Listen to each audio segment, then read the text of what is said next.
আল্লাহ রাব্বুল আলামিন বলেন ফামাং শাহিদা মিনকুমুশ শাহরা ফালিয়াসুম, তোমাদের ভেতরে কেউ যদি রোজা এই মাসটা পেয়ে যায় সে যেন অবশ্যই রোজা রাখে। কেন? ওয়াং তাসুমু খায়রুল লাকুম, তোমাদের জন্য রোজা রাখলে ভালো হবে। ইন কুনতুম তা'লামুন, যদি তোমরা জানো। আয়াতটা নাজিল হয়েছে ১৫০০ বছর আগে, অথচ ২০১৭ সালে মাত্র আজ থেকে খুব বেশি হলেও ৭.৫ বছর আগে, কত ৭ বছর ২ মাস আগে আয়াতটা নিয়ে গবেষণা চালিয়েছে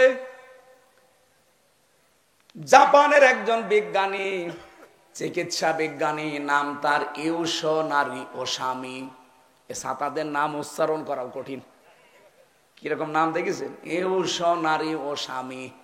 আমার জহব্বা মব্বা ব্যাকা হয়ে যায় ঠোঁটমোট। উনি শরীর নিয়ে গবেষণা চালিয়ে নোবেল পুরস্কারও পেয়েছে ২০১৭ সালে। এই যে তাসুমু খায়রুল লাকুম, রোজা রাখো ভালো হবে। কি ভালো হবে? উনি বলেন ইন কুনতুম তা'লামুন, যদি তোমরা এটা জানো বা বোঝো। তাহলে বোঝা দরকার। ৩.৫ হাত বডি দিয়েই তো মানুষ রোজা রাখে নাকি? কথা বলেন না কেন? ইলিয়াস ভাই কই? কোনটা ইলিয়াস সাহেবকে? উনি বলছিলেন না যে শরীরের রোজা আছে, হাতের রোজা আছে, মুখের রোজা আছে, লজ্জা স্থানের রোজা আছে, সব জায়গায় রোজা নেই? কথা বলেন না কেন? উনি যদি রোজা রেখে নিজের জায়েজ স্ত্রী ব্যবহার করেন লজ্জা স্থান দিয়ে, রোজা থাকবে আর শেষ। মুখ দিয়ে যদি গীবত করেন রোজা হালকা হয়ে যাবে, ভেঙে যাবে। রোজা ভাঙার প্রায় ১৯টার উপরে কারণ পেয়েছি আমরা। আমরা অনেকে আন্দাজে শুধু উপবাস করে থাকি, না খেয়ে থাকি।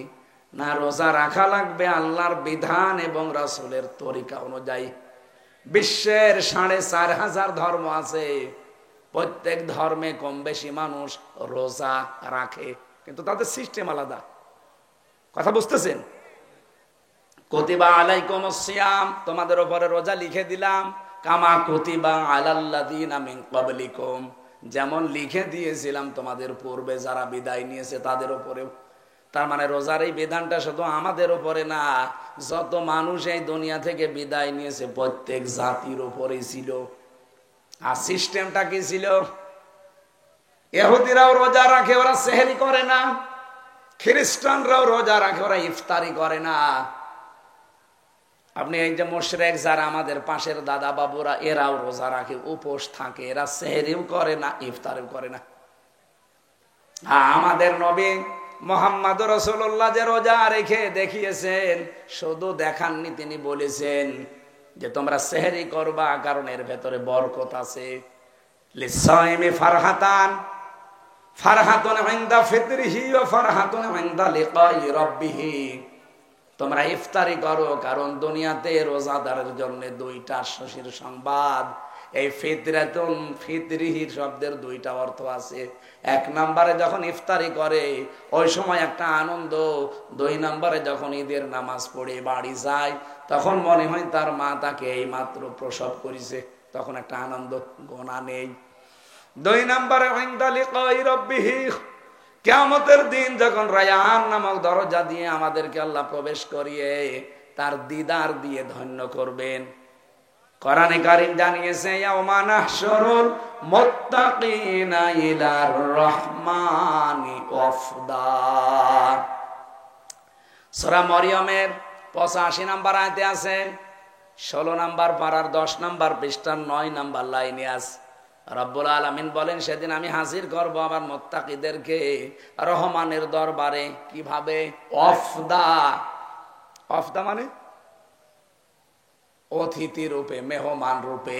তাহলে রোজাদার যারা তাকওয়া অর্জন করে এই মানুষগুলোকে আল্লাহর দরবারে আল্লাহ অতিথি হিসাবে নিয়ে যাবে। যেমনে সেমনে দিয়ে নিয়ে যাবে না, যাবে রায়আন নামক দরজা দিয়ে। বলেন সুবহানাল্লাহ। এর পরের আয়াতে দেখেন অনাসুকুল মুজরিমিনা ইলা জাহান্নামা ওয়িরদা, আর যারা পাপিষ্ঠ এই মানুষগুলোকে আমি আল্লাহ জাহান্নামে হাঁকিয়ে নিয়ে যাব। ২টা অর্থ আছে ওয়িরদার। এক নম্বরে বিরদা মানে তৃষ্ণার্থ, 2 নম্বরে বিরদা মানে ক্ষুধার্ত। ক্ষুধার্ত এবং তৃষ্ণার্ত অবস্থায় তারে জাহান্নামে নিয়ে যাব হাঁকিয়ে। দুনিয়ায় বহু মানুষকে আমরা বলতে শুনি, অত পাগল শামসুদ্দিন যে ভাত থাকতে রোজা করবে। কথা বলে না কেন? এই যে যারা খাবারের বড়াই করেন, যে ঘরে চাল থাকতে ভাত থাকতে আমি রোজা করবো, মানে আমি কি না খেয়ে আছি, এইটা বোঝানোর জন্যই তো আল্লাহ রোজা দিয়েছেন। পৃথিবীর বহু গরিব মানুষ আছে, এরা না খেয়েও রাত পার করে, দিন পার করে। এই যে গরিব মানুষের না খেয়ে থাকলে কি কষ্ট হয়, এইটা অনুধাবনের জন্যই কিন্তু আল্লাহ রোজা দিয়েছেন। যারা এ মাসেও রোজা রাখে না, উদর পূর্ণি করে খায়, পূর্তি করে খায়, এদেরকে আল্লাহ কিয়ামতে ক্ষুধার্ত তৃষ্ণার্ত রাখবে এবং ধাক্কা দিতে দিতে অনাসুক, মানে ধাক্কা দিতে দিতে জাহান্নামে নিয়ে যাবে। এই বিজ্ঞানী তথ্যটা পেয়েছে যে 4,500 ধর্মের বিভিন্ন ধর্মের গ্রন্থ তো আমি দেখেছি, মানুষের এই শরীরের ভেতরে প্রায় 2 কোটি ন্যাচারাল কোষ আছে। এখানে যদি কোনো ডাক্তার থাকেন দেখেন, 2 কোটি ন্যাচারাল কোষ দিয়েছেন আল্লাহ শরীরে। 5.5 কেজি রক্ত আছে আমাদের শরীরে। আমাদের মাথার ভেতরে আছে সামনে ফ্রন্টাল লব, এরপরে প্যারাইটাল লব, এরপরে অক্সিপিটাল লব, এরপরে টেম্পোরাল লব, এরপর আছে মোটর কর্টেক্স, এরপর আছে সেন্সরি কর্টেক্স, এরপর আছে লব। 70,000 জিনিস মাথার ভেতরে পাবেন। এত তার এই মাথা থেকে পুরা শরীরে জোড়া দেওয়া আছে, আপনি শুধু চামড়া খুলে ফেলে দেন, দেখেন মনে আবার ইঞ্জিনিয়ারিং কায়দায় সেট করা। আল্লাহ এত বড় ইঞ্জিনিয়ার, এখানে যদি কম্পিউটার ভেড়াতেন, এটা না ভেড়িয়ে আপনাকে আমি হাতে কলমে দেখাতে পারতাম, আপনার ঈমান আরো বেড়ে যেত। এই বিজ্ঞানী চিন্তা করছে কোষগুলো কি কাজের দেখি। শরীরের ভেতরে প্রায় 2 কোটি তিনি কোষ পেয়েছেন। আর এই যে একাধারে যারা 12 মাস খেতেই থাকে, এগুলো দিয়ে আরো কিছু অতিরিক্ত কোষ তৈরি হয়। ন্যাচারাল্লাহ যেগুলো দিয়েছেন প্রাকৃতিক ভাবে, ওইগুলো বাদ দিয়ে যদি কিছু বৃদ্ধি হয় শরীরে, ওইটার দ্বারা শুধু বৃদ্ধি হয়ে ক্ষান্ত হয় না, আরো 2টা জিনিস তৈরি করে। 1 নম্বরে টিউমার, 2 নম্বরে ক্যান্সার। কথা বুঝতেছেন? যারা শরীরের ভেতরে 2 কোটির উপরে কোষ বৃদ্ধি হতে থাকে, তাদের শরীরে 2টা রোগ বাসা বাঁধে। 1 নম্বরে রক্তের ভেতরে 5 প্রকার ক্যান্সারের 1 প্রকার দেখা দেবে। আমি নিজে পেয়েছি তামিলনাড়ুতে, যে ভারতে, ওই যে ভেলোর হাসপাতালে গিয়েছিলাম, ওই লোকটার 5 প্রকার ক্যান্সারের একটা ধরা পড়েছে। খ্রিস্টান ডাক্তারের সাথে কথা বলছিলাম, উনি আমারে বলছিল যে এনার ক্যান্সারটা হয়েছে রক্তের ভেতরে এই কোষগুলো বৃদ্ধি হওয়ার কারণে। 2 নম্বরে আপনার টিউমার হবে। আপনি দেখেন কারো শরীরের ভেতরে হয়তো টিউমার ভেসে ওঠে, যে আমার একটা হয়েছে, এটা ভেসে উঠেছে। অনেকের ভেসে ওঠে না, ভেতরেই থাকে। তাহলে এই কোষগুলোকে আপনি কন্ট্রোলে রাখা লাগবে। এই ওসামি, এই বিজ্ঞানী প্রমাণ করছে, যদি এটা আপনাকে কন্ট্রোলে রাখতে হয়, বছরে কমপক্ষে 30 দিন একাধারে 12 থেকে 14 ঘন্টা, 30 দিন দিনের বেলা যদি কেউ না খেয়ে থাকতে পারে, তাহলে যে আসল কোষ আছে ও খাবার খুঁজতে থাকে। সারাদিন যেহেতু পেটে খাবার নেই, ও খাবে কি? ওই আশপাশে যে কোষগুলো বৃদ্ধি হতে থাকে, তখন ওটা একটা একটা করে ধরে ধরে খায়। 30 দিনের ভেতরে পোড়াটা খেয়ে সাবাড় করে ফেলে, আর একটা কোষও বাকি থাকে না। এ বিজ্ঞানী 4,500 ধর্মগ্রন্থ মিলিয়েছে একটা একটা করে। এমনি নোবেল দেয়নি, দিয়েছে এই কারণে। কোন ধর্মীয় গ্রন্থে তথ্যটা পাইনি। সর্বশেষ দেখছে কোরআনে কারিমের সূরা বাকারার 184 নম্বর আয়াতে আমার আল্লাহ এই তথ্য 1,500 বছর আগে দিয়েছেন।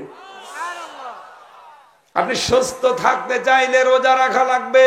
এই জন্য ফালিয়া সমহ আল্লাহ তাকিদ দিয়ে বলেছেন, তোমাদের ভেতরে কেউ যদি রোজার মাস পেয়ে যায়, মাস্ট বি তাকে রোজা রাখাই লাগবে।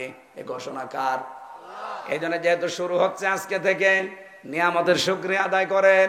কত মানুষ গত বছরে এই দিনে রোজা রাখা ধরছিল, কিন্তু এখন রোজা রাখা দূরের কথা, কব্বরে চলে গেছে। কথা বলে না কেন? আমরাও চলে যেতে পারতাম না? ওটা কবরের হিসাব তো বাদ দিলাম, যে দুনিয়ায় আপনি সুস্থ থাকতে চাইলে রোজার বিকল্প এই পৃথিবীতে আল্লাহর আর কোনো বিধান নেই। ইলিয়াস ভাইয়ের শেষের কথা ছিল এই, যে দুনিয়ায় যত বিধান আল্লাহ নাজিল করেছেন জিবরাইলকে দিয়ে, আর নামাজ আর রোজা, এই দুইটা বিধান আমার আল্লাহ নবীকে আরো সে নিয়ে লিখে দিয়েছেন। 50 ওয়াক্ত নামাজ দিয়েছিলেন, 6 মাস একাধারে রোজা দিয়েছিলেন। নবীজি তো আনন্দে ছিলেন যে অনেক পেয়েছি। হঠাৎ নবী মুসার সাথে দেখা 6ষ্ঠ আসমানে, ডাক দিয়ে বলে, আল্লাহ কি দিয়েছে আপনাকে? 6 মাস রোজা, 50 ওয়াক্ত নামাজ। মুসা নবী বললেন, দেখেন আপনার চাইতে কিন্তু আমার অভিজ্ঞতা বেশি, আপনার উম্মত পারবে না, যান আল্লাহকে বলেন কমাতে। রব্বুল আলামিনকে গিয়ে বলে, হে মালিক, আমি কিন্তু আসতে চাইনি, তোমার নবী মুসা আমারে পাঠিয়েছে, তুমি আমার নামাজটা আর রোজাটা একটু কমিয়ে দাও। আল্লাহ পাক বলেন, ঠিক আছে যান, 10 ওয়াক্ত কমিয়ে দিলাম। বারবার এভাবে আসে আর যায়, কমাতে কমাতে শেষে আছে মাত্র আর 5 ওয়াক্ত আর 1 মাস রোজা। 5 বার ফেরত দিয়েছে। কত ওয়াক্ত কমিয়েছে? 45 ওয়াক্ত, আর 5 মাস কমিয়ে ফেলেছে। মুসা নবী বলে, হে রাসূল, আপনি আরেকবার যান, আরেকটু কমান। আমার মনে হয় আরেকবার গেলে ভালো হইতো। বিশ্বনবী বলেন, না আমি আর যেতে পারবো না, আমার লজ্জা করে, আল্লাহ বারবার আমারে দিতে চায়, আর আপনি আমারে ফেরত পাঠান, আমার উম্মত যা করে করবে, আমি দেখবো, আমি আর যাব না।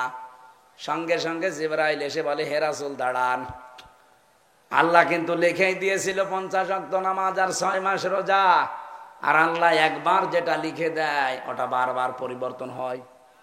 বলেন বলেন, লা মুবাদদিলা লিকালিমাতিহি ওয়া হুয়াস সামিউল আলিম। সূরা আনামের 115 নম্বর আয়াতের শেষের দিকে আছে, আল্লাহ পাক বলেন, আমি যেটা আমার কালামে লিখে দিয়েছি ওর কোনো রদ বদল, বলেন না কেন, কিয়ামত পর্যন্ত ওইভাবেই থাকবে। আমি যেহেতু 50 ওয়াক্ত দিয়েছিলাম, 6 মাস দিয়েছিলাম, শুধু আপনার কনসিডারের কারণে আমি কমিয়ে দিয়েছি, তা আমি যা রায় দিয়েছি ওইটাই ফাইনাল।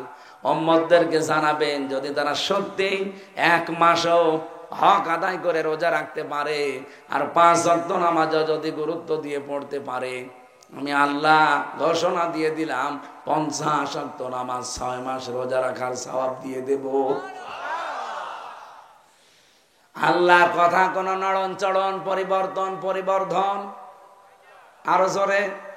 কিন্তু বাংলাদেশে বহু মানুষের রায় পর্যন্ত পরিবর্তন পরিবর্ধন হয়ে যাচ্ছে। এই যে এটিএম আনসারুল ইসলামের রায় আপনারা দেখেছেন, পাল্টিয়ে গেছে। এখন যারা দায়িত্বে আছে বিচারপতির, ওরা বলছে না মঞ্জুর করলাম, রিভিউ করতে পারেন, আপনারা আবার মামলা তুলতে পারেন। তার মানে এটার দ্বারা বোঝা যায় আগে যারা রায় দিয়েছিল এটা ভ্রান্ত এবং পথভ্রষ্ট, ন্যায়ভ্রষ্ট, মিথ্যা রায়। কথা বলেন না কেন? আপনি একবার রায় দিয়ে দিলে ওটা তো নড়ন চড়নের কথা না, হাকিম নড়বে, হুকুম নড়বে না। আর আমাদের হাকিমও নড়ে, হুকুমও নড়ে। এটা এখন প্রশ্নবিদ্ধ, শুধু বাংলাদেশে না, আন্তর্জাতিক ভাবে 257টা রাষ্ট্র দুনিয়ায় কি কথা আসতেছে আপনি দেখতেছেন। তার মানে এর আগে যতগুলো মানুষকে ফাঁসির রায় দিয়ে মারা হয়েছে সবগুলো মিথ্যা, সবগুলো বানানো। আর শুধু হাসিনার হিংসার কারণে, ওনার হিংসায় যারা পড়েছে তার জীবনে জেলে পুড়ে সরকার হয়ে গেছে। আমার মতো ছোট মানুষও পড়েছিল 3 বছর শেষ। আমি কি বানিয়ে বলছি? আমি তো ভিকটিম নিজে আমি দেখেছি। ওই আয়না ঘরে আমিও ছিলাম 10 দিন মাটির নিচে, আমিও জানি যে কি অবস্থা ওখানে। আমি তো মিনিটাই ছিলাম, বিগটা আরো কঠিন। ওই যে ব্যারিস্টার আরমান মীর কাশেম আলী সাহেবের ছেলে ছিল 8 বছর, বিগটায় চোখ বেঁধে ফেলে রাখতো ওনারে, এরকম চেয়ার দেয় দেখেছি। আমার আগে একজনকে নিয়ে গেল, যে কি চিল্লাচ্ছে, কি গো এত চিল্লাই। পরে শুনলাম এসে আমারে বলছে, ভাই আমার এইভাবে বেঁধে রেখেছিল চেয়ারে, হাতের সাথে পায়ের সাথে বেল লাগিয়ে দিল, গলার সাথে একটা বেল লাগিয়ে দিল, উপর দিয়ে একটা কালো কাপড় পরিয়ে দিল, একটা চেয়ারে বসিয়ে সুইচ টিপ দিল, 1 মিনিটে ঘুরতে লাগলো। পরে আমারে বলছে 1 মিনিটে 120 বার ঘুরেছে। আমি যে কয়টা জিনিসের নাম বললাম মাথার ভেতরে কোন খুব সূক্ষ্ম জিনিস, আপনি কম্পিউটারে দেখবেন। এই যে ফ্রন্টাল লব, অক্সিপিটাল লব, প্যারাইটাল লব, এটা কত সূক্ষ্ম জিনিস। 1 মিনিটে 120 বার ঘুরলে সেকেন্ডে 2 বার। চিন্তা করতে পারেন কি অবস্থার তৈরি হয়। 1 মিনিট পরে মনে হবে আমি 4-5টা দুনিয়া দেখতে পাচ্ছি। এতটুকু যদি শেষ করে দিত না, আমি নিজেই তো দেখেছি। আমার আগে উনি বলছিল, ওনার বাড়ি চট্টগ্রাম, যে ভাই এমন একটা মেশিন নিয়ে আসলো। মেশিন আমিও দেখেছিলাম। আমারে বলছে, হুজুর এইটা দিয়ে আমরা নখ তুলি, এভাবে হাত তো বাঁধা, পা বাঁধা, এমন সাইজ করে দেওয়া মেশিন, শুধু এসে এই জায়গায় ধরবে আর একটা টিপ দেবে, একবারে নখগুলো সব খুলে চলে যাবে। আরে ভাই শুধু নখ খুলে গেলে তো হয়, ওর ওপর আবার লবণ ছিটিয়ে দেয়। অত সহজ শুনতে যেমন মনে হচ্ছে, আর আমি নিজে ফেস করে এসেছি, আমার এখন ভাবতেই ভয় লাগে। অথচ 3টা বছর আমার এরকম পার হয়ে গেল। কত মানুষকে 8 বছর, 10 বছর, 14 বছর পার হয়ে যাচ্ছে। 1.5-2 মিনিট সময় দিত ওদেরকে টয়লেট করার জন্য, মাত্র 1.5-2 মিনিট। মাওলানা ফখরুল ভাই আমার সাথে ছিল, উনি বলছিল, হামজা ভাই আমার পায়ের ভেতরে এভাবে হাত দিয়েছে, এইভাবে দিয়ে সামনে লোহার ব্যারিকেডের সাথে হাতে হ্যান্ডকাপ লাগিয়ে দিয়েছে। 24 ঘন্টা এভাবে বসে থাকতাম। মানুষ যে শুয়ে থাকে এটা যে কত বড় নিয়ামত এখন আমি টের পাচ্ছি। ওনারা আবার দিয়েছিল আমার সাথে ফাঁসির কন্ডেম ছেলে। আমি দেখেছি লোকটা এভাবে বলতো আর কান্নাকাটি করতো, বলে হামজা ভাই মানুষ যে শুয়ে থাকে এটা যে কত বড় নিয়ামত মানুষ জানে না, আমি জানি। দেখতাম মাঝে মাঝে ওই কন্ডেম ছেলে, এমনি তো ছোট, হাত পা ছেড়ে দিয়ে মেলিয়ে মনে হচ্ছে একেবারে গরুর মতো শুয়ে আছে। কি ভাই আপনি এভাবে থাকেন?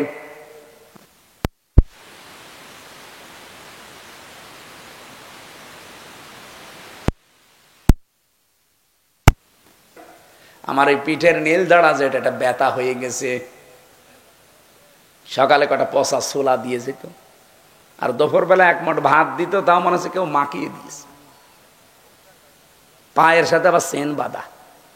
আপনি ভাবতে পারেন এই কঠিন পরিস্থিতি পার করেছে, এখনো পর্যন্ত যারা জালেমদের সাফাই গান, আপনার কি বিবেকের ওপরে কুকুরে প্রসাব করিস? আপনি টের পাচ্ছেন? আপনার বাবারে যদি ভাবে আয়না ঘরে 10 বছর আটক করে রাখতো, তখন আপনি টের পেতেন। কথা বলেন না কেন? এখনো পর্যন্ত অনেক জালেমের মুখে, চার দোকানে দেখেন আপনি, যে কত মানুষ গফাইগিরি করছে। কি হয়েছে, বুবুর পালিয়ে যাওয়া লাগলো। কি হয়েছে তোমার সাথে? তো হয়নি, আমার সাথে হয়েছে, আমি নিজে টের পেয়েছি। ওনার আন্ডারে যারাই পড়েছে ওনার রোশানলে তাকান। এই জন্য সুরঞ্জিত বাবু বলেছিল, বাঘে ধরলে ছাড়ে, হাসিনা ধরলে যেই পড়েছে ওনার সেই শেষ। এই জন্য উনি যখন পালিয়েছে, ওনার দেওয়া রায় ও দেশে, এই দেশে যেন আর কার্যকর না হয়। কারণ এই 15.5 বছরে যত মিথ্যা মামলা, মিথ্যা সাক্ষী আমাদের জীবনটা নষ্ট করে দিয়েছে। আমারে নিয়ে গেল আমার গ্রামের বাড়ি হালসা, ওই যে পাটিকাবাড়ি ইউনিয়ন, পাটিকাবাড়ি ইউনিয়ন আমাদের ডাবিরা ভিটা গ্রামে বাড়ি। আমার বাড়ি থেকে নিয়ে গেল, আর পরের দিন পেপারে দিল যে ওনার আমরা চোড়াহাঁস থেকে নিস। পুরাটা মিথ্যা কথা। এই যে মিথ্যা আরম্ভ হয়ে গেল, পুরা 3 বছর একাধারে মিথ্যার উপরে। অথচ ওই মামলাটা আমি এই যে আগস্টের 5 তারিখের পরে শুধু তুলতে দেরি, শুধু জামিন না, একেবারে খারিজ করে দিয়েছে। আমি বলতেও গেলাম, মাননীয় আদালত, এটা তো 3 বছর আপনার কাছে ছিল, তখন তো কিছু বললেন না। বললেন না এই মামলা কোনো জামিন নেই, এখন কিভাবে? হুজুর আমার হাত বাঁধা ছিল। গেছিল, আমার হাত বাঁধা ছিল, এখন আর আমার হাত বাঁধা নেই, এখন হাত খোলা আছে। আমি দেখতে পাচ্ছি যে এর ভেতরে কোনো মাল নেই, কি দিয়ে বিচার করব? জান, শুধু জামিন না, খারিজ করে দিলাম আপনাকে। আমরাও চাই বাংলাদেশে আগামীতে কিয়ামত পর্যন্ত এদেশে কারো হাত যেন আর বাঁধা না থাকে, সবার হাত থাকবে এই দেশে আবু সাইদের মতো খোলা। কারা কারা চান দেখে? লিল্লাহে তাকবীর।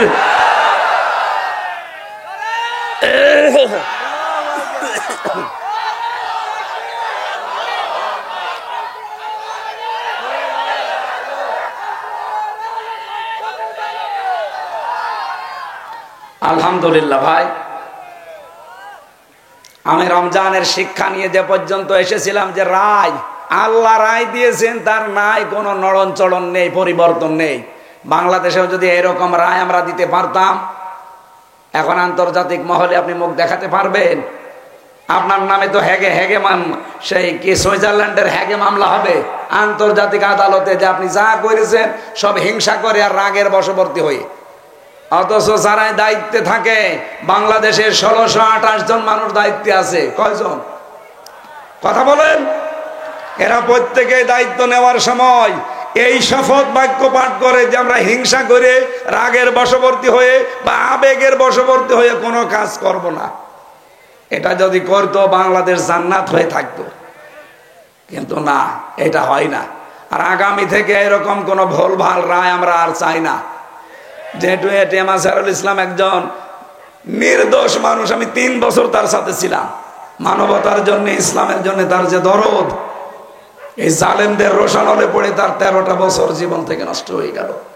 আমরা চাই এইরকম নিরপরাধ যারাই আছে সবাইকে যেন মুক্তি দেওয়া হয়। অনেক ভাইরা এখন দেখছি বলছে না উনি সাজাপ্রাপ্ত, ওনাকে ছাড়া যাবে না। এই কথা যদি আপনি বলেন তাহলে তারেক জিয়া, সেও তো সাজাপ্রাপ্ত, তার 9 বছর সাজা ছিল। এই কথা বলছি না কেন? তারেক জিয়ার বউ 3 বছর সাজাপ্রাপ্ত, তারেক জিয়ার মা 6 বছর সাজাপ্রাপ্ত। তাদেরকে যদি খালাস দেওয়া যায়, বের করে দেওয়া যায়, মুক্তি দেওয়া যায়, তো এই মানুষটাকে দেওয়া যাবে না কেন? এই কথা বলেন না কেন? আপনি শুধু পক্ষপাতিত্ব করেন কোন কারণে? আপনার বিবেক নেই?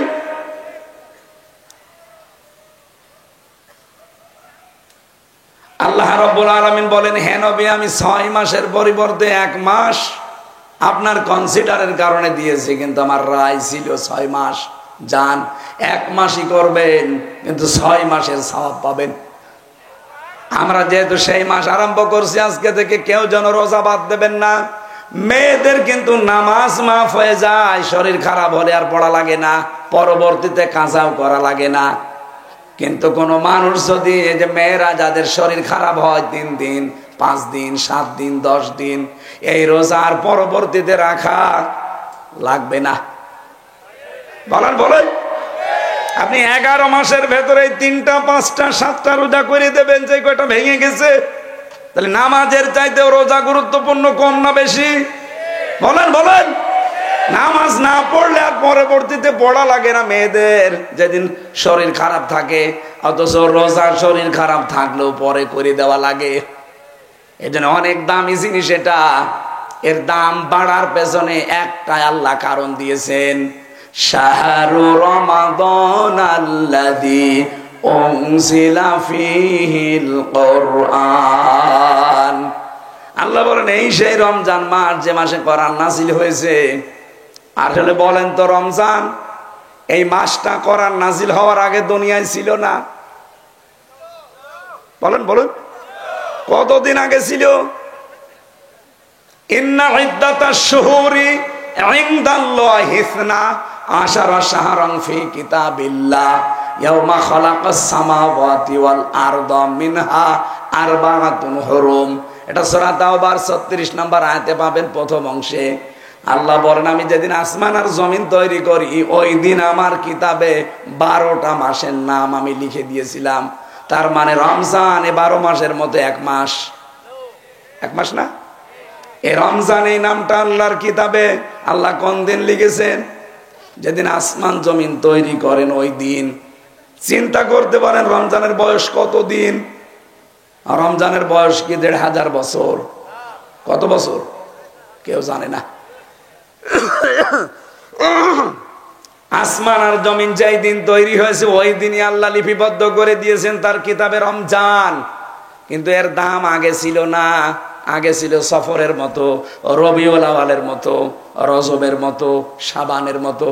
কিন্তু রমজান আসার পরে কোরআন নাজিল হয়েছে, আল্লাহ পাক রমজানের দাম এত বাড়িয়ে দিয়েছেন। মাগরিব পর্যন্ত যদি আপনি সুবহানাল্লাহ ৭০ বার পড়তেন যে সওয়াব পেতেন, মাগরিবের পর থেকে আবার ৩০ রোজার ওই চাঁদ ওঠা পর্যন্ত একবার সুবহানাল্লাহ পড়লে এরকম ৭০ বার সওয়াব পাবেন। একটাই মাত্র কারণ কোরআন। জোরে বলেন কি? আরো জোরে।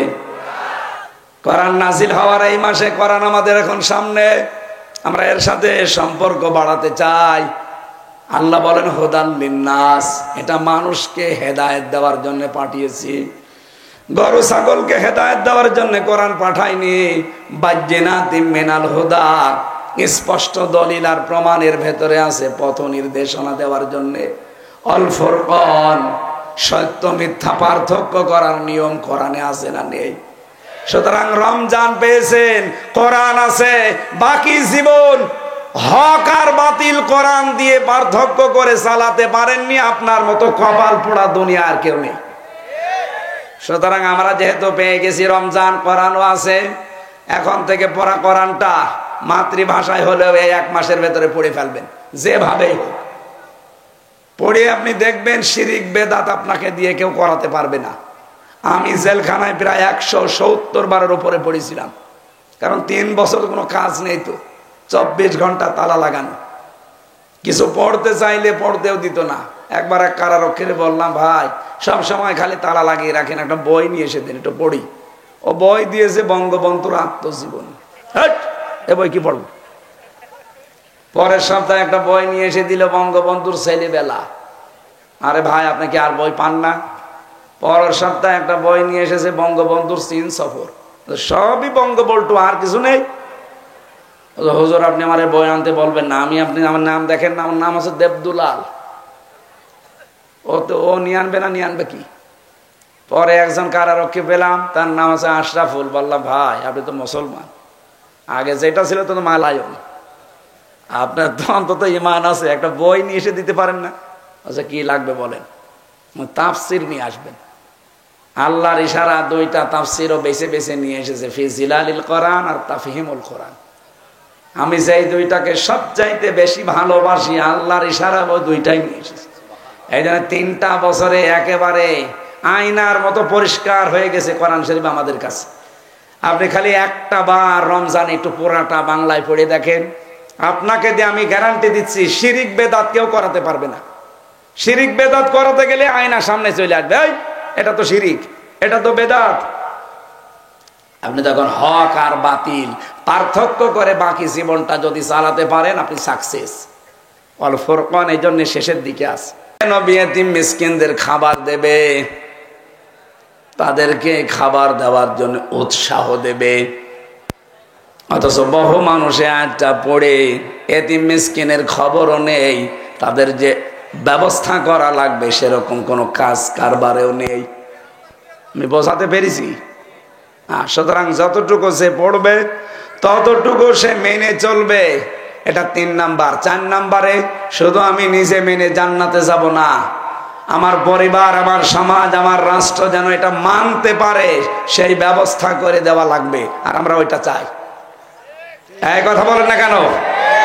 আল্লামা দেলাওয়ার হোসাইন সাইদি রহমতুল্লাহ আলাইহে, উনি যদি কোরআন শরীফ শুদ্ধ করে পড়তেন, বুঝতেন, নিজে মেনে চলতেন, ওনার 13 বছর না 13 দিনও জেল খাটা লাগতো না। কিন্তু যেই বলেছে না আমি এটা মানাতে চাই বাংলাদেশের মানুষকে, তখন কিছু আমার রাম, বিশেষ করে দাদা বাবুরা রেগে গেছে। আপনি কি মনে করছেন উনি কোরআন শরীফ শুদ্ধ করে পড়তো, উনি বুঝতো, সুন্দর গলায় তাফসির করতো, এই জন্য ওনার 13 বছর আটক করে রেখেছিল? না। দাদারা যাতে মাতাল হলো তাহলে ঠিক আছে, ওরা দেখতে পেয়েছে যে এই দেশে কোরআন ও মানাতে চায়, আর কোরআন যদি সবাই মানতে চায় তখন আমরা যে শয়তানি করি এটা মানুষ বুঝে ফেলবে। এই কারণে ওনারে আটক করে রেখেছিল। যে মামলাগুলো ওনার নামে দিয়েছে আপনারা দেখেছেন, সর্বশেষ মামলা ছিল ধর্ষণের মামলা। যেই মহিলাকে সাজিয়ে নিয়ে এসেছিল পিরোজপুর থেকে, ওই মহিলাকে অ্যাডভোকেট তাজুল ইসলাম জিজ্ঞাসা করছে আদালতে, যে মেয়ে মাওলানা সাইদি তোমাকে ধর্ষণ করেছে? বলছে জি হ্যাঁ। তোমার জন্ম তারিখ কত? বলছে 1975। তোমার ধর্ষিতা হয়েছে কত সালে? 1971। উনি বলেছিল যে মাননীয় আদালত আপনি পয়েন্টটা একটু নোট করেন, ওই মহিলার জন্ম 75-এ, ওরে ধর্ষিতা হয়েছে 71-এ, ওটা কি রুহের জগতে? ওই দিনই মামলা ঢিসমিস হয়ে যাওয়ার কথা না? হয়েছে না। বিচারপতির দায়িত্বে যারা ছিল তাদের ভেতরে একজন ছিল কালা মানিক, ওই যে বিসি উড়ে গেছে এইটা। এই শয়তান আফসোস করে বলেছিল যে মাওলানা সাইদের ফাঁসি দিতে পারলাম না, এটা আমার জীবনের আফসোস। আল্লাহ এখন পুরাটা উল্টিয়ে দেয়নি? এই কথা বলেন না কেন? কলার পাতায় আল্লাহ শুইয়েছে তাকে, গলায় গামছা দিয়ে সিলেট থেকে টানতে টানতে নিয়ে এসেছে চোরের মতো। আর কত অপমান করবে আল্লাহ? এখনো যদি কেউ শিক্ষা না নেয়, আমার মনে হয় তার কপালে আর হেদায়েত বলে কিছু নেই। সুতরাং আমরাও যদি চাই যে না আমি শুধু মানবো না, আমি মানাবো, তখনই আমার পেছনে অনেক শত্রু লেগে যাবে। এই যে তেতুল হুজুর বলা হয়তো হেফাজত ইসলামের সাবেক আমির আল্লামা আহমেদ শফি রহমতুল্লাহ আলাই, ওনার নাম কি তেতুল হুজুর? এই কি আরম্ভ করেছে আপনারা? আমি কি করি আর এরা কি করে? হ্যাঁ, এদের থামাতে যদি আমার গলা ভেঙে যায়। এই এদিকে আসেন, আসেন এদিকে আসেন। কানের নিচে এমন জোরে দুইটা দেবো না, বাপ বলে ফেলবেন একদম। শয়তানি করার জায়গা পাচ্ছে না। ওখানে দাঁড়িয়ে দেখে বসেন। কতগুলো মানুষ শুনতেছে দেখছেন না? আবার দাঁড়িয়ে আছে। এই লাঠি নিয়ে আসেন তো। জেলখানায় জেলারের মতো না করলে বোখারি শরীফ দিতে হবে না, বাখারি শরীফ লাগবে। একজন যদি দাঁড়িয়ে থাকেন না, আপনার খবর আছে। আরে রাস্তাঘাটে যদি কেউ গল্প করে, বললাম না একটা কিছু হাতে নেন। এ জাতিরে কোরআন শরীফ দিয়ে বোখারি শরীফ দিয়ে হচ্ছে না তো। 54 বছর আল্লামা সাঈদী দাওয়াত দিয়েছে, কিছুই হয়নি। এদেরকে লাগবে কি? ওই দেখেন কারা দুইজন গল্প করছে দাঁড়িয়ে দাঁড়িয়ে। ওদের কি গল্প এত জরুরি? এই মাহফিলে তো না আসলে ভালো হইতো, আমার এতক্ষণ ঘুম হয়ে যেত। 10টা পার হয়ে গেছে। ভাই আপনাদের আমি হাতে পায়ে ধরে বলছি, এলাকায় আমি মনে হয় এর আগে আসিনি, বারবার বলছি, কয়েকবার হয়ে গেছে। আমি এক কথা বারবার বলি না, বাইরের জেলা হলে এতক্ষণ আগুন ধরিয়ে ফেলতাম, খালি নিজের জেলা বলে কিছু বলতে পারছি না।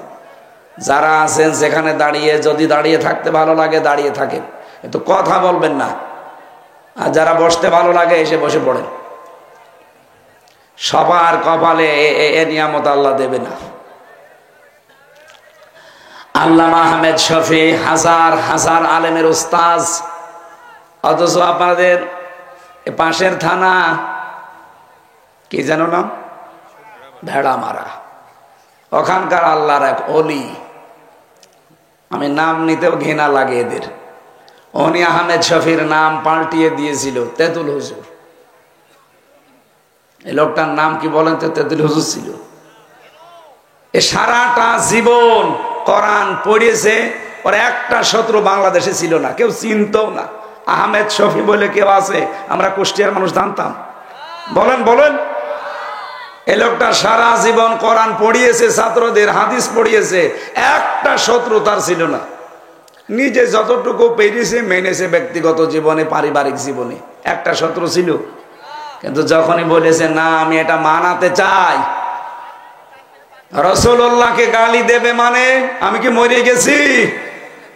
যখন বলিস আমি প্রতিবাদ জানানোর জন্য শাপলা চত্বরে আসলাম, তখনই নামই পাল্টিয়ে গেছি। কি হয়েছে? তেঁতুল।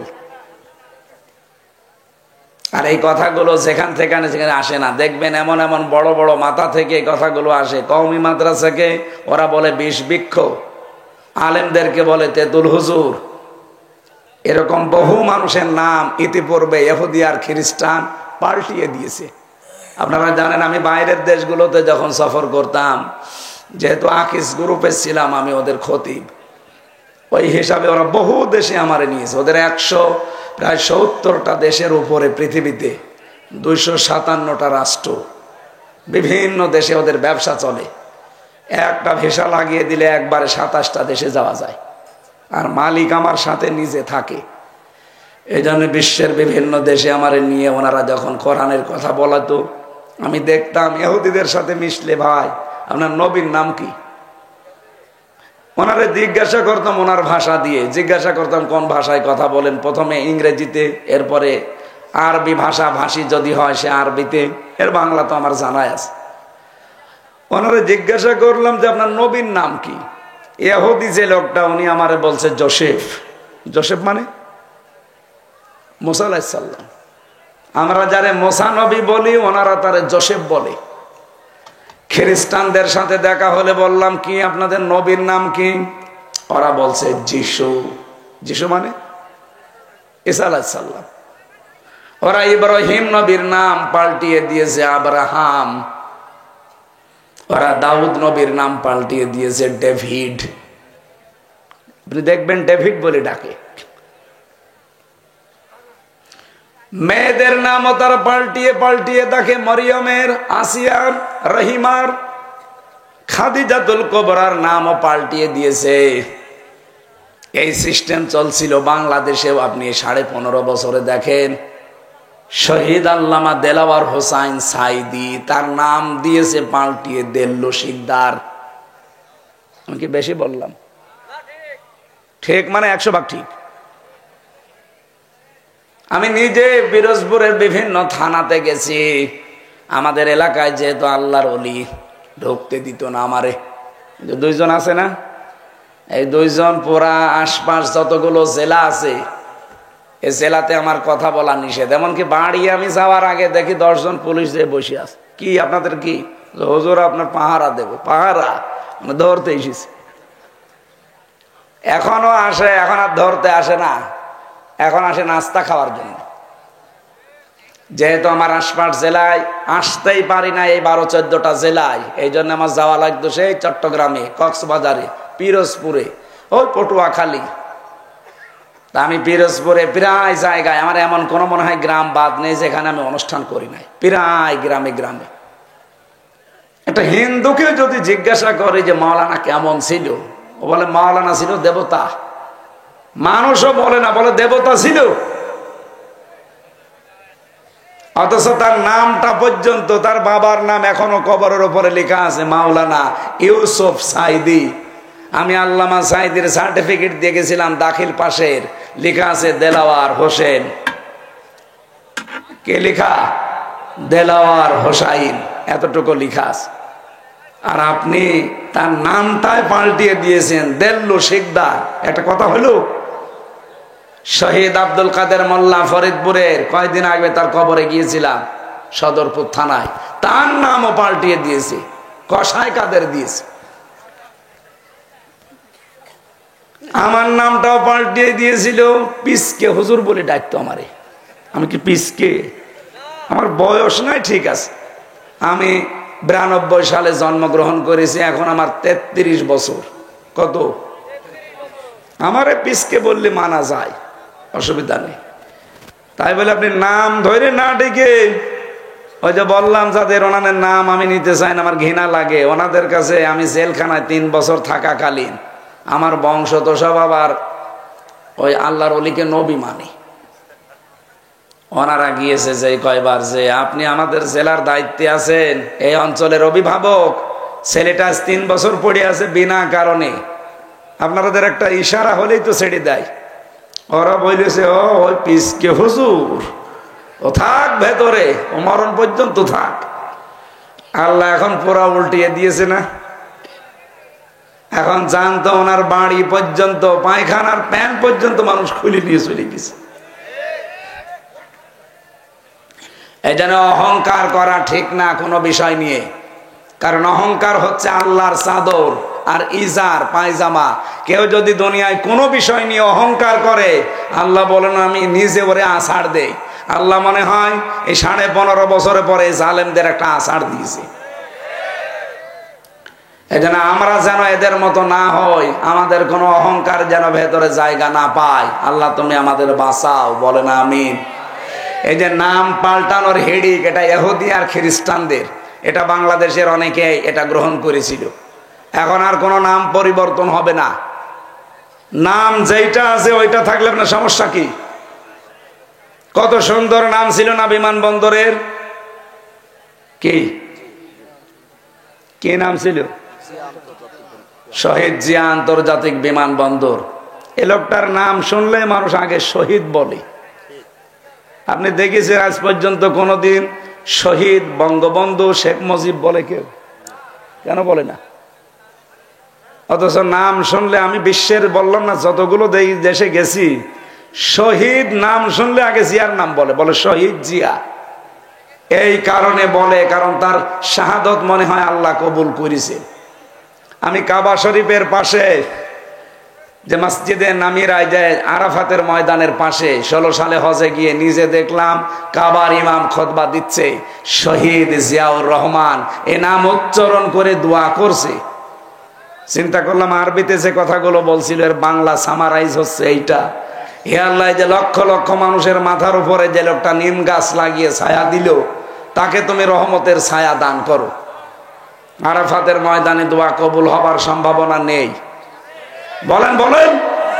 দুনিয়ার ময়দানে যে 10 জায়গায় দোয়া কবুল হয়, তার 1 নম্বরে আরাফাতের ময়দান। আর সেখানে শুধু বাংলাদেশ, পৃথিবীর বিভিন্ন দেশের হাজিরা লক্ষ লক্ষ। আমি নিজে ওই নিম গাছের নিচে ছিলাম। ওটা জিয়া গাছ বলে ওই দেশে, সাজারাতুজ জিয়া, জিয়া ট্রি বলে ডাকে। এই গাছের নিচে যারা আশ্রয় নিল, এখনো নিচ্ছে, কাবার ইমাম খুতবা দিতে গিয়ে তার নামে দোয়া করছে শহীদ বলে। এমনি বলে কারণ শহীদ এই শব্দটা শুনতে যত সহজ মনে হচ্ছে, এ বিষয়টা অত সহজ না। যারা শহীদ হয় তাদেরকে আপনি যদি বলেন যে মরে গেছে, আপনার গুনাহ হবে। সূরা বাকারা 154 53 নম্বর আয়াত 54, ওয়ালা তাকুলু লিমা ইউকতালু ফি সাবিলিল্লাহি আমওয়াত। যারা শহীদ হয় কেউ যেন এই কথা না বলে যারা মরে গেছে, না, বালা হায়াউন, তারা জীবিত। ওয়ালাকিল্লা তাশউরুন, কিন্তু তোরা টের পাও না। তাই এরপরে মানুষ যেহেতু মুখের পরে ধারণা করতে পারে অন্তর দিয়ে, যেন অন্তরেও আল্লাহ নোটিশ দিয়েছেন, ওয়ালা তাহসাবান্নাল্লাযীনা কুতিলু ফি সাবিলিল্লাহি আমওয়াতা। সূরা আলে ইমরানের 169 নম্বর আয়াতের প্রথম অংশে আছে। আল্লাহ বলেন সাবধান, ধারণাও করবি না যে যারা শহীদ হয়েছে এরা মরে গেছে, না, বালা হায়াউন, বরং এরা জীবিত, ইনদা রাব্বিহিম ইয়ারযাকুন, তারা তাদের রবের কাছে রিজিক পাচ্ছে। সুবহানাল্লাহ বলতে পারেন না? এই জন্য যারা শহীদ হয়েছে এই মানুষগুলোকে কখনো ভাববেন না যে এমনি মরে গেছে। ওদের এই জীবন থেকে আর এক জীবনে ওরা পরিবর্তন হয়ে চলে গেছে। এই ওরা জীবিত এবং আল্লাহ নিজে ওদেরকে খাওয়াচ্ছে। আমাদেরকেও জানা আল্লাহ আর যাই করুক শাহাদতের মরণ দান করেন। 3টা বছর জেলখানায় ফাঁসির ওই কন্ডেম ছেলে আমি 24 ঘন্টা তালা লাগানো ছিলাম। 3 বছরই আমার প্রতিদিনের দোয়া ছিল, আল্লাহ যাই করো আমাকে শাহাদতের মরণ দিও। হযরত ওমর সারা জীবন এই দোয়া করতেন, আল্লাহুম্মা ইন্নী আসআলুকা শাহাদাতান ফি সাবিলিক। হে আল্লাহ, আমি তোমার কাছে শাহাদতের মরণ চাই। আমরা চাই না? বলেন বলেন, আমরা চাই না? আরে ভাই, আপনি 1000 বছর বেঁচে থেকে কি করবেন? 1000 বছর বাঁচলেন, বিভিন্ন জমি জায়গা টাকা পয়সা বউ ছেলে মেয়ে হলো, কি হবে তারপরে? শাহাদতের মরণ যদি পান, কিয়ামত পর্যন্ত আপনি খেতেই থাকবেন। দুনিয়ার এই পচা খাবার না, আল্লাহর জান্নাতের খাবার আল্লাহ তাও নিজে খাওয়াবে। বলেন সুবহানাল্লাহ। এজন্য শহীদ যেখানে সেখানে লাগানো ঠিক না। আর এখানে আমরা অনেকে উচ্চারণ করিও না, কারণ শহীদ হওয়ার জন্য কিছু কোয়ালিটি লাগে।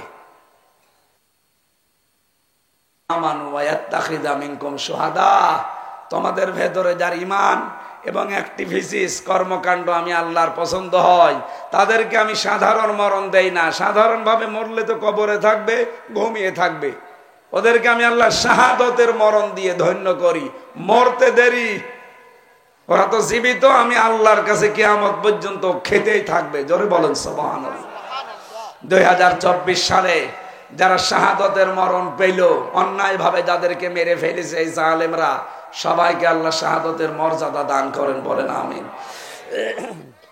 আমি অন্য প্রসঙ্গে গিয়েছিলাম একটু আপনাদের কারণে, আমি আবার ফিরে আসতেছি। কোরআন বিশ্বাস করে আল্লাহর ভাষায় তারা যারা এই 4টা হক আদায় করে চলবে। এই হক গুলো আদায় করতে গেলে যদি কেউ বাধা হয়ে দাঁড়ায়, ওই বাধা মানা যাবে? শুদ্ধ করে কোরআন পড়বো, কেউ যদি বলে না পড়া যাবে না, মানা যাবে? বলেন বলেন। 2 নম্বরে যদি বলি না আমি শুদ্ধ করে শুধু পড়বো না, আমি এটা নিজে বুঝতে চাই, কেউ যদি বলে বোঝা যাবে না, ওরে মানা যাবে? 3 নম্বরে আমি মানতে চাই, কেউ যদি বলে মানা যাবে না, ওরে মানা যাবে? 4 নম্বরে যদি বলি না আমি নিজে না, আমি মানাতে চাই, এখানে যদি কেউ বাধা হয়ে দাঁড়ায়, মানা যাবে না? এবার আর আওয়াজ নেই। যাতে মাতাল হলো তাহলে ঠিক আছে। কুষ্টিয়ার লোক তো এত লালন ভক্ত, সব বাইরের জেলাগুলোতে মুখ পায় না গিয়ে, কারণ সারা বাংলাদেশের এই একটাই মাত্র নির্ভেজাল জায়গা যেখানে পুলিশ পাহারা দিয়ে গাঁজা খাওয়ায়। এত নিরাপদ জায়গা দুনিয়ায় নেই। জেলখানার ভেতরেও কেউ যদি গাঁজা খায়, এমনকি গাঁজার কিছু পাওয়া যায়, আমি দেখেছি জেলার তার কুষ্টিয়াবাসী। এই 4টার সমন্বয়ের নাম হচ্ছে তেলাওয়াত। এই 4টার সমন্বয়ের নাম কি? আল্লাহ পাক বলেন যারা এইভাবে করে আমার কালাম পড়বে, তেলাওয়াত করবে, উলাইকা ইউমিনুনা বি, এরাই আমার কোরআনে বিশ্বাসী। আপনি এই আয়াত অনুযায়ী বাংলাদেশে এবার মিলান, কোরআনে কারিমে বিশ্বাসী আল্লাহর বান্দা মুসলিম হাতে গোনা কয়জন পাবেন? অমাই আকফর বিহি, কেউ যদি কুফরি করে, তার মানে 4টা বিষয় যারা মানে না, তারা যেন আমার কোরআনও মানে না। কোরআনে কারিম যদি কেউ না মানে, সে কি? কাফির। বলেন বলেন। পড়া কোরআন শরীফ না, কেউ যদি কোরআনের একটা আয়াত না, একটা শব্দ না, একটা অক্ষরও যদি বলে যে মানি না, একবারেই ফতোয়া, সে কাফের। কথা বলেন না কেন? এই যে কাদিয়ানীদেরকে আমরা কাফের বলি, আপনি ঢাকার বক্সি বাজারে যান, ঢাকা আলিয়া মাদ্রাসার পাশে দেখবেন কাদিয়ানীদের মসজিদ আছে। আহমদিয়া জামাত বলে গেটে একজন বসে আছে, যারে তারে ঢুকতে দেয় না। যারা ওই দলের অনুসারী তাদেরকে ওই মসজিদে নামাজ পড়তে দেয়। ওরা আজানও আমাদের মতো দেয়, ওরা সূরা ফাতিহা দিয়েই নামাজ পড়ে, সূরা নাস ফালাক দিয়েই নামাজ পড়ে। এরপরও আমরা কাদিয়ানীদেরকে কাফের বলি। শুধু আমরা না, তামাম দুনিয়ার সব আলেমরা কাদিয়ানীদের কি বলে? এই এলাকায় কাদিয়ানী আছে? আমি চুয়াডাঙ্গার উথলি পেয়েছি কাদিয়ানীদের মসজিদ, দর্শনায় পেয়েছি কাদিয়ানীদের মসজিদ। ওদের সাথে মুসলমানেরা বিয়ে শাদী করে না। তার মানে আবু জেহেলের সাথে যেমন আত্মীয়তা করা মুসলমানের জন্য জায়েজ নেই, ওদের সাথেও। বলেন না কেন? আপনি কোনদিন চিন্তা করেছেন কেন তারা আমাদের মতো আজান দেয়, আমাদের সূরা দিয়েই নামাজ পড়ে? ওরা সূরা ফাতিহা বাদ দিয়ে কি নতুন সূরা বানিয়েছে? না, সূরা ফাতিহায় পড়ে। কেন তাদেরকে কাফের বলা হয়? পুরা কোরআন শরীফের 6666টি আয়াত ওরা সবগুলোই বিশ্বাসও করে, কম বেশি মানেও। শুধুমাত্র সূরা আহজাবের 40 নম্বর আয়াতের 3 ভাগের 1 ভাগ মানেও না, বিশ্বাসও করে না। কোনটা?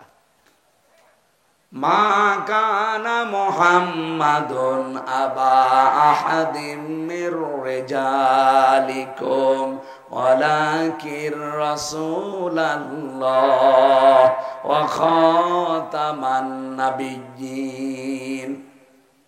কত বড় আয়াত দেখেছেন? ওরা মা কানা মোহাম্মদ, ঠিক আছে মানি, আবা আহাদিম মির রিজালিকুম মানি।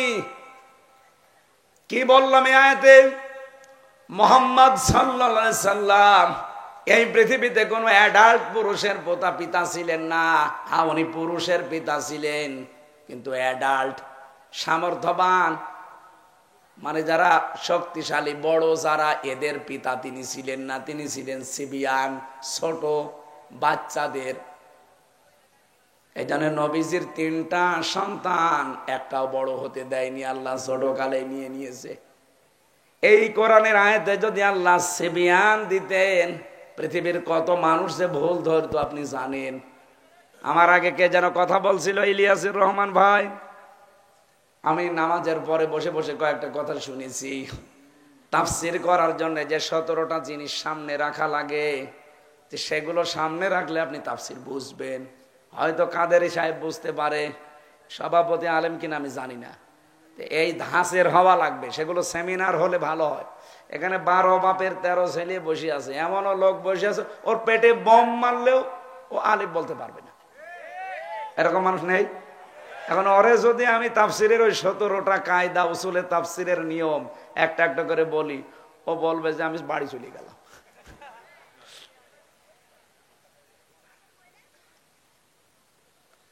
এক ছেলে এসে বই খাতা সব নিয়ে হেড স্যারের কাছে বলছে, স্যার হয় ছুটি দেন না আমি গেলাম। হেড স্যার বলছে, এদিকে আয়, যে পজিশনে তুই দাঁড়িয়ে আছিস বই খাতা ব্যাগ নিয়ে, তোরে ছুটি দিলেও তুই চলে যাবি, না দিলেও তুই পালাবি, তোর রোল নাম্বার কত? বলছে স্যার 82। ক্লাসে ছেলে মেয়ে কয়টা? 82টা। 82টা ছেলে মেয়ে, ওর রোল নাম্বার 82। ও খুব ভালো ছাত্র, ওর জীবনের কোনো উদ্দেশ্য আছে, কোনো এম আছে, কোনো টার্গেট আছে, ও খালি আসে মা বাবার ভয়ে আবার পালিয়ে চলে যায়। তা আপনাদের অবস্থা কি এইরকম হবে? বলেন। আমার দাদা, আমি জেলে থাকতে উনি মারা গেছে। আফসোস হয় না, আমি বাংলায় বলছি, আফসোস আমার হয় না, কারণ আওয়ামী লীগ তো, আফসোস করে কি করব। এখন উনি আমার ছোটবেলায় গল্প শোনাতেন, গল্পের ভেতরে আবার শিক্ষা থাকতো। মুরব্বী মানুষ তো, সেকালের মানুষ। মাঝে মাঝে বলতো যে একজন ছেলে এসে কাঁদতেছে বাবার কাছে, এই কি হয়েছে? বলছে পরীক্ষার রেজাল্ট দিয়েছে। রেজাল্ট দিয়েছে, কান্নার কি আছে? তুই পাস করেছিস না ফেল করেছিস? কথা বলে না, আবার কান্নাকাটি করে। যেই দিয়েছে থাপ্পড়, বলছে আব্বা ফেল করলে তো একটা কথা ছিল, ছিলাম 5-এ, নামিয়ে দিয়েছে 3। এখন আমার 5-এ উঠতে আরো 2 বছর লাগবে। আমি কি এমনি কান্নাকাটি করছি? আমাদের এমন শ্রোতাও আছে এখানে, ও ছিল কিসে? 5-এ, মাহফিলের পরে নেমে যাবে কিসে? এইরকম কথা আমরা বলতে চাই না, ও আবার চলে যাবে উঠে না। আমি যতটুকু বলছি যেন সবাই বুঝতে পারে। বিশ্ববিদ্যালয়ে যখন ক্লাস নেয় স্যাররা, দেখতাম ওখানে সব এক ধাঁচের, তো 82 জন ছেলে মেয়ে সব এক ধাঁচের, সবার মেধা প্রায় সমান সমান। ওখানে ক্লাস নেওয়া, যোগ্যতা লাগবে, ক্লাস নেওয়া সহজ, সবাই তা ধরে শোনে আর বোঝার চেষ্টা করে। এখানে কি সবাই এরকম? ওই যে কত মানুষ গল্প করছে দেখছেন, এখনো পর্যন্ত অনেকে চার দোকানে বসে বসে পান আড়াচ্ছে আর কি গ্যাজানো গ্যাজাচ্ছে। আপনি যান এখন দেখেন কি গ্যাজানো গ্যাজাচ্ছে। ওর পেটে বম মারে না, যদি সূরা ফাতিহা শুদ্ধ করে পড়তে পারে ওরা আমি মিষ্টি খাওয়াবো। অথচ চার দোকানে বসে চা খাচ্ছে, বিড়ি খাচ্ছে আর গ্যাজাচ্ছে যে হ্যাঁ কি তাফসির হচ্ছে না রাজনীতি হচ্ছে। হ্যাঁ কথা বলেন না কেন? বিশ্বাস না হলে চলেন, আমি এটা রেখে যাচ্ছি, চলেন আমি হাতে নাতে ধরবো। চলেন চার দোকানে চলেন, দেখেন কি কি গ্যাজানো। ওর মুখের কাছে মনে হচ্ছে মাওলানা ফেল, অথচ এশার নামাজও পড়েনি। কথা বলেন না কেন? তারা বিদুরের কথা, এশার নামাজও পড়েনি, আর সে ফতোয়া দিচ্ছে বসে বসে। আমার ভাইরা না, আমরা 5 থেকে 3 নামতে চাই না, আমরা তো 5-এ থাকলে আজকে 6-এ উঠতে চাই। কথা বলেন না কেন? কোরআনে কারিমের 4টা শর্ত যারা মানে না, আল্লাহ বলছেন ওরা আমার কোরআন বিশ্বাস করে না। এতটুকু বললে তো শেষ হয়ে যেত না। উলাইকা হুমুল খাসিরুন, এই মানুষগুলো ক্ষতিগ্রস্ত। বলেন নাউজুবিল্লাহ। এই জন্য আজকে যে ইবাদতটা এখানে এলাকার যুবকেরা প্রবাসীরা মিলে সাজিয়েছে, এই পৃথিবীতে যত ইবাদত আছে আফদালুল ইবাদা তিলাওয়াতুল কোরআন। হাদিস অনুযায়ী এটা এখন সর্বোত্তম ইবাদত চলছে। আমি বলেছিলাম 1 ঘন্টা কোরআনের আয়াত বোঝার চেষ্টা করেন, 500 রাকাত নফল নামাজের সওয়াব নিয়ে বাড়ি যেতে পারবেন। এটাকে আমি বানিয়ে বলেছিলাম। বলেন বলেন, নবীজির কথা না? সুতরাং আমি সহ যারাই বসে আছে, যেহেতু সেহরি আছে এজন্য আমার খেয়াল আছে, আমি চেষ্টা চালাবো খুব তাড়াতাড়ি আয়াতের মর্মবাণীগুলো বোঝানোর। সূরা বাকারার 185 নম্বর আয়াত একটা অংশ পড়েছি। এই আয়াতটা প্রায় 6 ভাগ করলে যা হবে 1 ভাগ পড়েছি।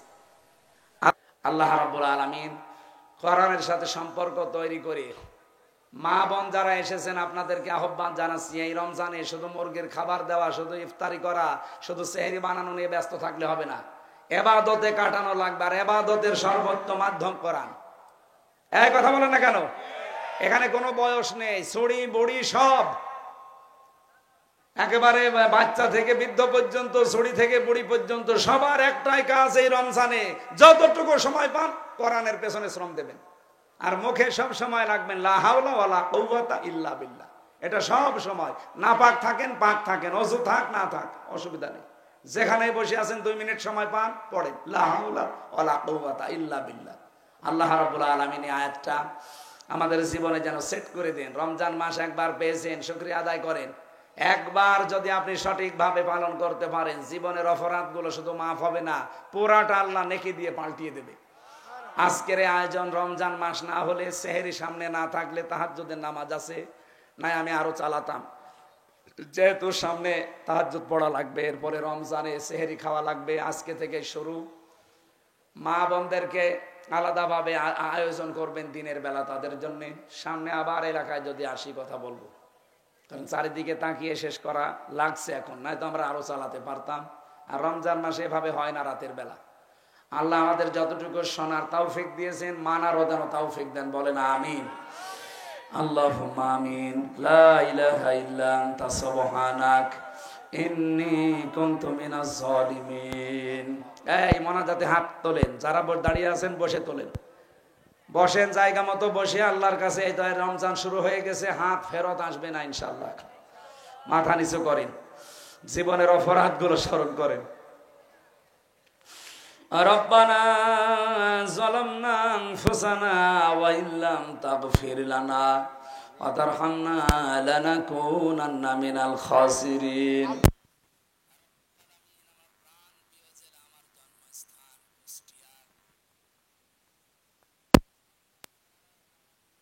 এবং প্রবাসী আশপাশের এলাকার মানুষ মিলে তোমার কোরআনের অনুষ্ঠান সাজিয়েছে।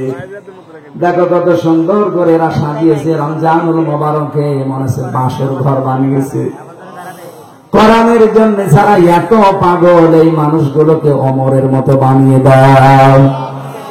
এই আয়োজনে তোমার যে বান্দা বান্দি গুলো শ্রম দিল, বিশেষ করে প্রবাসে যারা আছে, এলাকার যুবকদেরকে সাথে নিয়ে তাফসীরুল কোরআন মাহফিলের আয়োজন করেছে। আল্লাহ একটাকেও তুমি খালি হাতে ফেরত দিও না।